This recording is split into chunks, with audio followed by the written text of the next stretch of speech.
Ce journal vous est offert par le FPI, Fonds de promotion de l'industrie, votre partenaire privilégié pour la réussite de vos projets.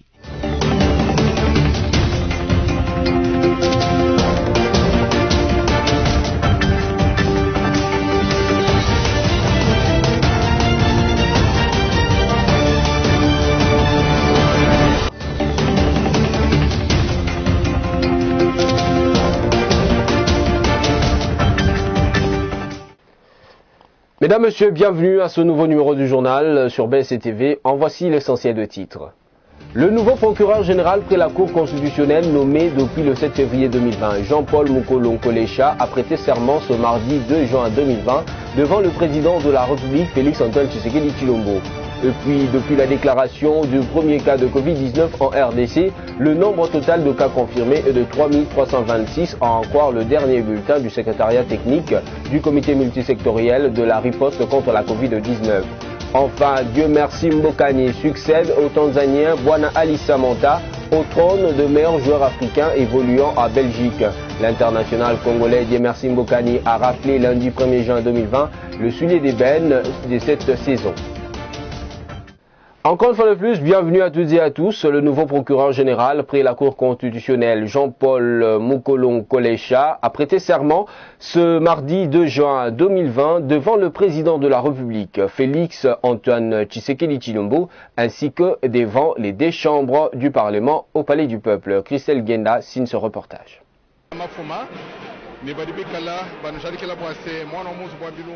Il était 11h20 à Kinshasa lorsque le chef de l'État Félix-Antoine Tshisekedi Tshilombo a fait son entrée au Palais du Peuple ce mardi 2 juin 2020 devant les deux chambres du Parlement réunies en congrès et leurs membres. Raison de sa présence parlementaire, assisté à la prestation des serments du procureur général près la Cour constitutionnelle Jean-Paul Mukolo Nkolecha. Avant de se rendre à la grande salle, le président de la République Félix-Antoine Tshisekedi Tshilombo a pris une photo de famille. Dans la salle de plénière de l'Assemblée nationale, plusieurs personnalités de la République démocratique du Congo prennent part à la cérémonie conformément aux articles 10 et 16 de la loi organique numéro 13/026 du 15 octobre 2013 portant organisation et fonctionnement de la Cour constitutionnelle. Jean-Paul Mukolo a juré solennellement devant le président de la République, les présidents de deux chambres du Parlement réunis et les membres respectifs de services du pays. Je jure de respecter la Constitution et les lois de la République démocratique du Congo, de remplir loyalement et fidèlement, avec dignité et honneur, les fonctions qui me sont confiées. Je prends acte de votre prestation de serment en qualité de procureur général près la Cour constitutionnelle. Mes très sincères félicitations. «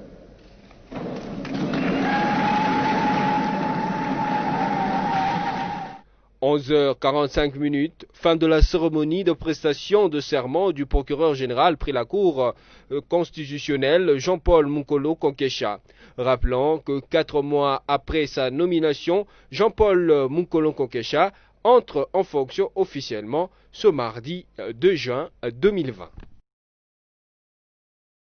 Et puis, parlons toujours du président de la République, Félix-Antoine Tshisekedi Tshilombo, qui a reçu lundi 1er juin 2020 à la Cité de l'Union africaine les membres de la task force présidentielle pour une séance d'évaluation de la riposte contre la Covid-19. Cet échange a été rendu nécessaire par la montée des statistiques de cas positifs de coronavirus en RDC, a rapporté la presse présidentielle. Images et commentaires. Le chef de l'État, Félix Tshisekedi, a reçu dans son bureau de travail le lundi 1er juin 2020 le membre de la task force présidentielle pour une séance d'évaluation de la riposte. Au centre de leur discussion, les conséquences économiques liées à la pandémie ainsi que la probabilité du déconfinement officiel de la Gombe, qui est une commune d'affaires de Kinshasa. Selon les coordonnateurs de la task force, et le conseiller spécial du chef de l'État chargé de la couverture des maladies universelles, Dr Kamba, beaucoup de défis doivent être relevés au niveau du contrôle de l'épidémie et de la prise en charge. La presse présidentielle souligne au sujet de ces échanges que le président de la République attend organiser dans les prochaines heures une réunion élargie d'évaluation avec les autres acteurs des terrains dont les secrétariats techniques à la riposte et le ministre concerné. Depuis le début de la pandémie déclarée le 10 mars dernier 2020, jusqu'ici le total des cas est de 3326, cette province étant touchée est la ville de Kinshasa. Le gouvernement, à travers le Premier ministre Sylvestre Ilunga Ilunkamba, a remis le lundi 1er juin 2020 des kits de dépistage rapide de la Covid-19 dans la province du Haut-Katanga pour renforcer la lutte contre cette pandémie en présence de membres du gouvernement provincial conduit par le numéro 1 de la province, Jacques Kabula Katoué. Ce reportage est signé Alice Kabango. Le gouvernement Ilunkamba annonce avoir décentralisé le dépistage massif de la Covid-19 pour stopper la chaîne de contamination de cette épidémie dans toutes les provinces de la République démocratique du Congo. Cette cérémonie a eu lieu au grand laboratoire de Lubumbashi en présence de tous les membres du gouvernement provincial conduit par le gouverneur de la province Jacques Kabula Katoué. Ce matériel va permettre de renforcer la lutte contre la pandémie du Covid-19. Il y a eu beaucoup de réclamations parce que les tests et dépistage étaient centralisés au niveau de Kinshasa et ça prenait, comme on a décidé, beaucoup de temps avant que ça arrive à destination. Donc il a été décidé, le gouvernement a décidé de décentraliser et on fera la même chose pour toutes les provinces aujourd'hui touchées par la pandémie. Le Premier ministre Sylvestre Ilunga Ilunkamba a également visité l'hôpital du Cinquantenaire en cours d'achèvement et qui sera opérationnel d'ici peu. Il avait promis lors de son intervention sur l'évolution de la pandémie à Covid-19 devant les deux chambres du Parlement que son gouvernement s'est organisé pour une décentralisation de la riposte contre la Covid-19. C'est ainsi que toutes les provinces déjà affectées par cette pandémie seront approvisionnées en kits de dépistage rapide afin de protéger la population. Toujours en santé, 131 nouveaux cas de coronavirus portent le cumul à 3326 cas confirmés. Voilà les statistiques de la situation épidémiologique de la Covid-19 du 1er juin 2020. C'est ce que rapporte le comité multisectoriel de la lutte contre la Covid-19. C'est la Schéma nous en parle. La situation épidémiologique en République démocratique du Congo ainsi que les comités multisectoriels de lutte contre la Covid-19 l'a rapporté ce mardi 2 juin 2020 est tel qu'il y a 131 nouveaux contaminés dont 112 à Kinshasa, 13 au Sud Kivu, 5 au Nord Kivu et 1 dans le Congo central. 28 personnes sont déclarées guéries et aucun décès n'a été enregistré. Il est à noter que le lundi 1er juin 2020, la province du Kwango est la 8e province à être nouvellement touchée par cette pandémie. Son premier cas est une fille de 12 ans. Depuis le début de la pandémie, le 10 mars dernier, la République démocratique du Congo cumule jusqu'au lundi 1er juin 2020 3326 cas dont 3325 cas confirmés et un cas probable. Sur les 146 nouveaux cas testés positifs à la Covid-19 en République démocratique du Congo, un premier cas a été enregistré dans la province du Kwango. Le cas déclaré est une fille de 12 ans qui a été détectée à l'hôpital de référence d'Ekenge. Merveille Bavabibaye. La 8e province d'être touchée par la Covid-19 en République démocratique du Congo, le Kwango a enregistré un premier cas confirmé lundi 1er juin 2020, selon le rapport de l'Institut national de recherche biomédicale INRB. À en croire ce rapport du 70e bulletin du secrétariat technique du comité multisectoriel en charge de la riposte, le cas détecté se trouve dans la zone de santé de Kwango. Il s'agit donc d'une fille âgée de 12 ans qui revenait d'un séjour à la capitale Kinshasa ces 2 dernières semaines. Elle a été dépistée positive en tirage de l'hôpital général de référence de Kenge. Déclarée au pays depuis le 10 mars de l'année en cours, la pandémie de la Covid-19 a déjà fait plus de 70 victimes.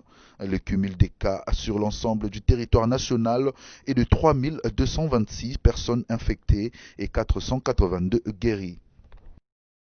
Tout à fait autre chose, l'insécurité à l'est de la RDC et les conséquences de la Covid-19 ont été au cœur des échanges entre la présidente de l'Assemblée nationale, Janine Mabunda, et la chef de la MONUSCO, Leila Zerougui, lundi 1er juin 2020. Suivez Leila Zerougui qui revient sur son tête-à-tête avec Janine Mabunda. J'ai rencontré la présidente de l'Assemblée nationale dans le cadre des échanges entre nos institutions. Je pense que c'est d'abord une excellente chose, c'est aussi une bonne chose qu'on puisse échanger.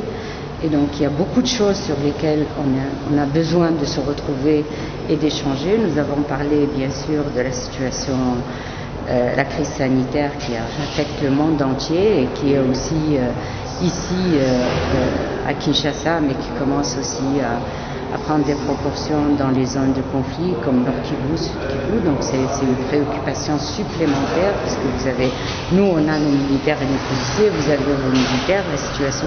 Donc on a abordé cette question sur comment on peut travailler ensemble, comment conseiller les institutions et comment éviter la propagation du virus, parce que si par le passé on parle d'un virus qui vient d'ailleurs, aujourd'hui le virus se propage à l'intérieur de la population congolaise, à travers les Congolais qui sont infectés. Donc ça devient beaucoup plus sérieux. C'est pas quelques cas qu'on va mettre de côté, c'est quelque chose qui est maintenant dans le pays. Donc il faut travailler sur ça. Donc on a échangé. La deuxième chose, bien sûr, c'est la situation sécuritaire, particulièrement dans les provinces de l'Est, plus particulièrement dans le Lituri, la zone de Béni dans le Nord Kivu, mais aussi le Petit Nord, et le Sud Kivu, et particulièrement la zone de Uvira.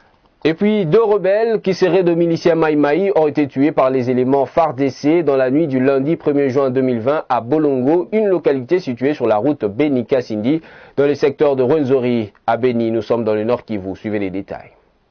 D'après Bin Kapepela, président des forces vives sur place, contacté par sur 7.cd mardi 2 juin, les assaillants ont pris d'assaut la région vers 23h, heure locale, avant d'être repoussés par les éléments des FARDC qui ont été alertés par la population. 2 personnes ont été blessées, dont une femme et un militaire, et qui ont été dépêchés à l'hôpital pour des soins. Cette attaque intervient quelques heures après 2 autres dans la même région, dont celle de Halungupa, Kanana, repoussée dimanche 31 mai par les éléments des FARDC et des Migende, et qui a fait 5 morts. Retenons que cette attaque a créé une panique au sein de la population de Béni, secteur de Rwenzori. Quelques habitants ont déserté la région et se sont dirigés vers Béni et Kassindi, Mutwanga. D'une province à une autre, plus de 70 maisons et plusieurs biens de valeur partis en fumée et une personne touchée par le feu sur l'avenue Funa Premier en commune de Kadutu à Bukavu au sud Kivu. C'est le bilan provisoire d'un incendie qui s'est déclaré la nuit du lundi 1er juin 2020. Ce reportage est de Victoire Mukenge depuis Bukavu. Le décor est apocalyptique sur avenue Funu Premier, dans le quartier Mosala, en commune de Kadutu, ville de Bukavu. Plus de 70 maisons parties en fumée et plusieurs biens de valeur consumés par le feu. Ce bilan est encore provisoire, à en croire le chef de quartier Mosala, qui renseigne que l'évaluation des dégâts continue. Sur le visage de victimes de cet incendie, on peut lire la tristesse et émotion. Sijue niseme nini na mamangu siyamuona kwenye mama siyajua kwenye na sina baba hata mlokoloka mtundo haiko hapa sijue naye kwenye iko mpaka hivi siyamuona.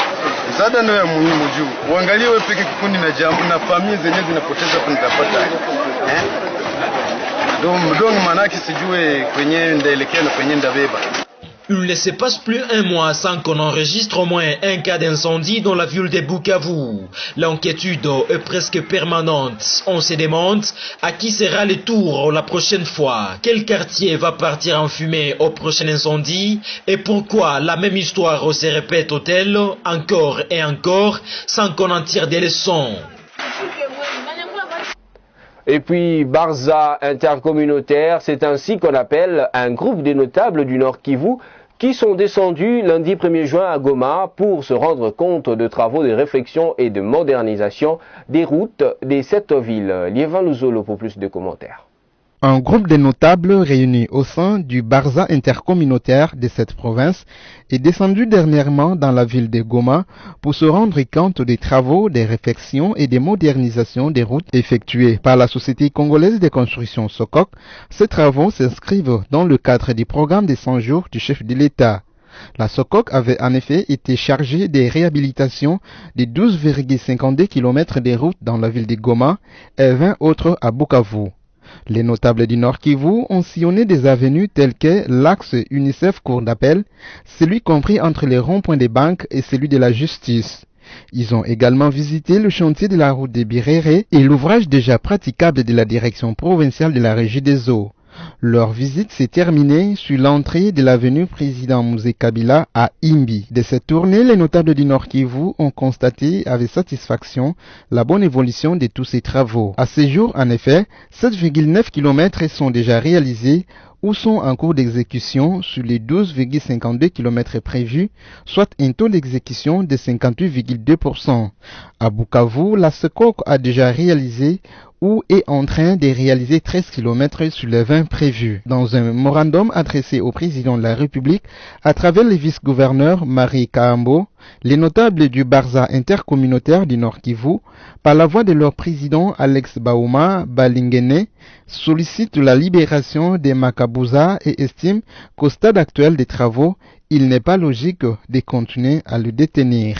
Au stade actuel, il n'est pas logique et loisible d'arrêter les notables Makabuza, Ngoga, Rutsabana, Modeste et de les maintenir en détention à la prison centrale de Makala à Kinshasa.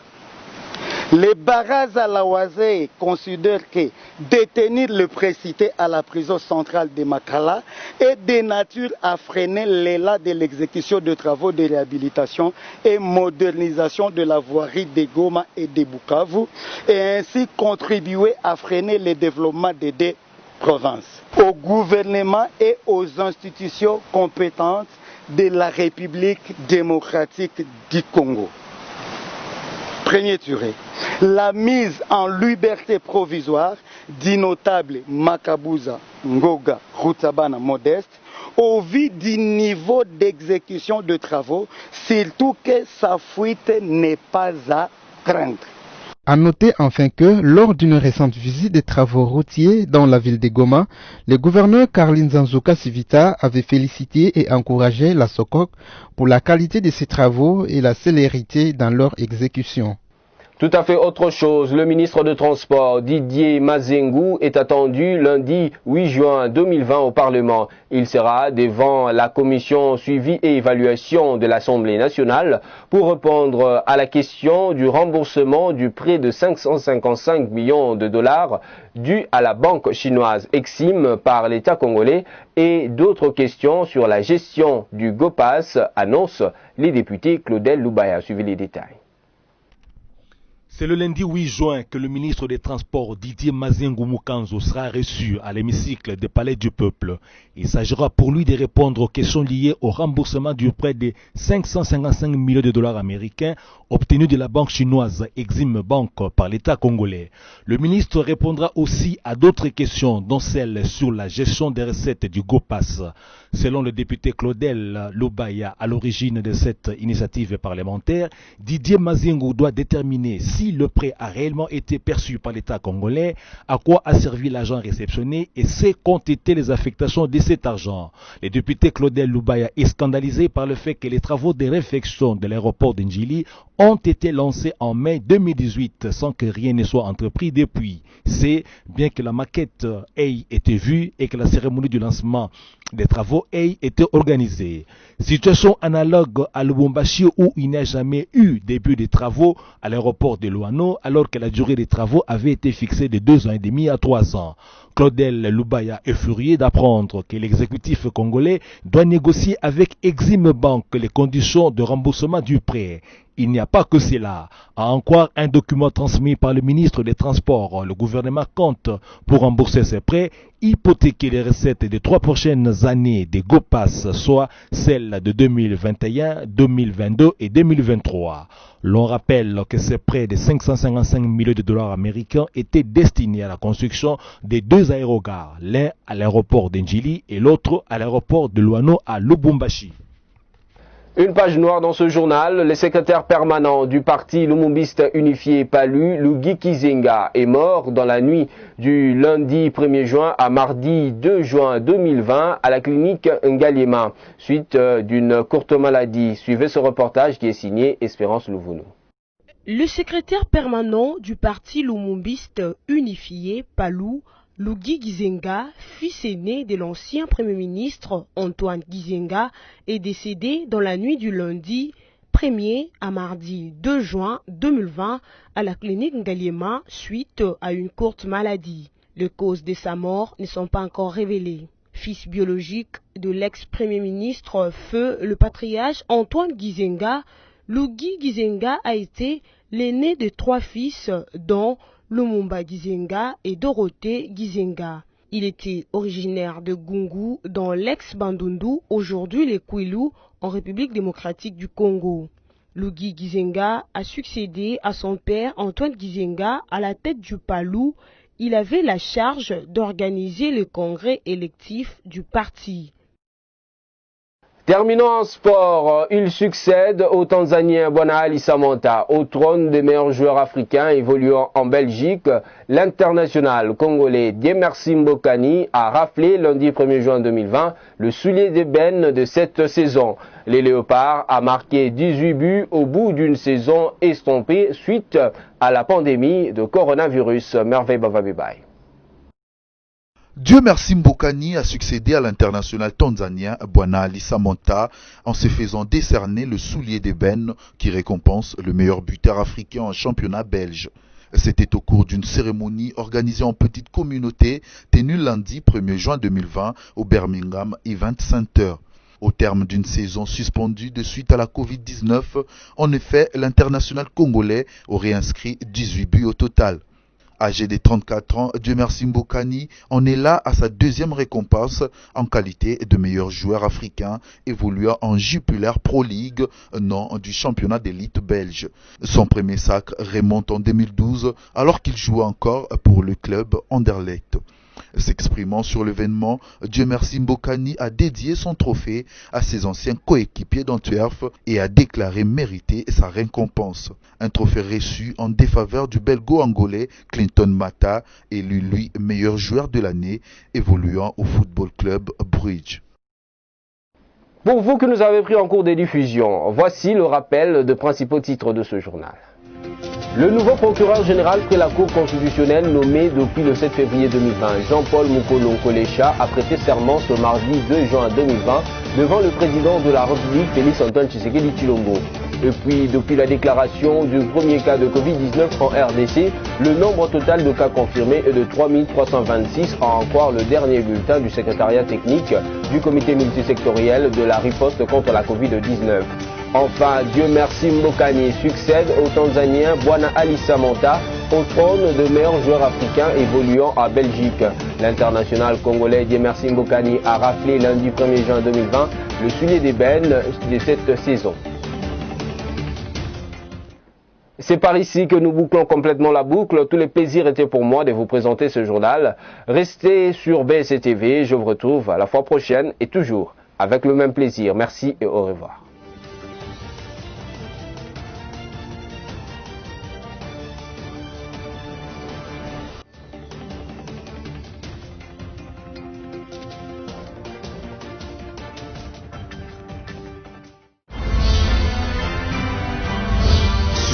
vous a été offert par le FPI, Fonds des promotions de l'industrie, votre partenaire privilégié pour la réussite de vos projets.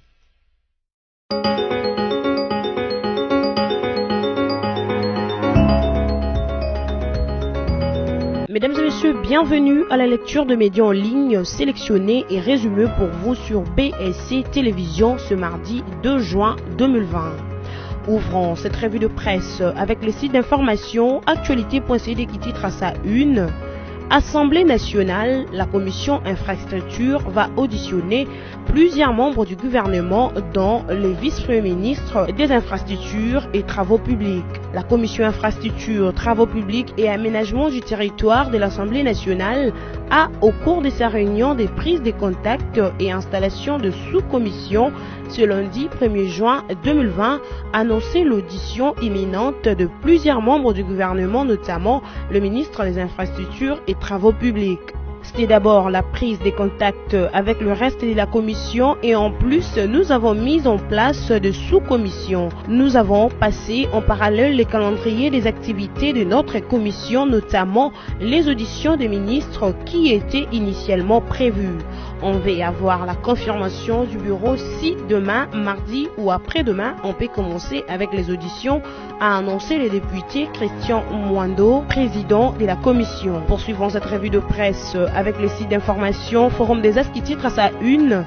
Publication des résultats de l'autopsie sur le corps du juge Yanni, fausse alerte. Ni les parquets ni la famille ne sont en possession du rapport. Ni les parquets ni la famille ne sont en possession du rapport du médecin légiste. Les Congolais doivent prendre leur mal à patience. Le résultat de l'autopsie sur feu le juge Yanni Ovungu n'est pas encore disponible. Selon le web journal actualité.cd, une délégation de la famille biologique du défunt magistrat a été reçue hier lundi 1er juin 2020 par le procureur de la République près la cour d'appel de la Gombe. Ce en présence de l'équipe de médecins légistes qui a pratiqué l'autopsie sur le corps de leur frère décédé mercredi 27 mai dernier au centre Nganda. Selon toujours la même source, la famille du feu Raphaël Yanni affirme que le rapport est attendu dans 2 semaines et qualifie de spéculation tout ce qui s'y raconte autour des résultats de l'autopsie. Bouclons cette revue de presse avec les sites d'information Radio Okapi qui titre à sa une. Kananga, la société civile souhaite que l'ancien chef milicien Trésor Mputu soit rapidement jugé. Des organisations de la société civile se réjouissent de l'arrestation de Trésor Mputu Kankonde vendredi dernier à Kananga. L'ex-chef milicien est notamment accusé d'avoir participé au meurtre de 2 experts de l'ONU en mars 2017. Même si certains acteurs s'interrogent sur les raisons qui ont conduit à cette arrestation, en ce moment, tous réclament désormais que le dossier soit rapidement envoyé devant une juridiction pour que l'ancien chef milicien soit jugé. Cette revue de presse est terminée. Merci à vous de l'avoir suivi.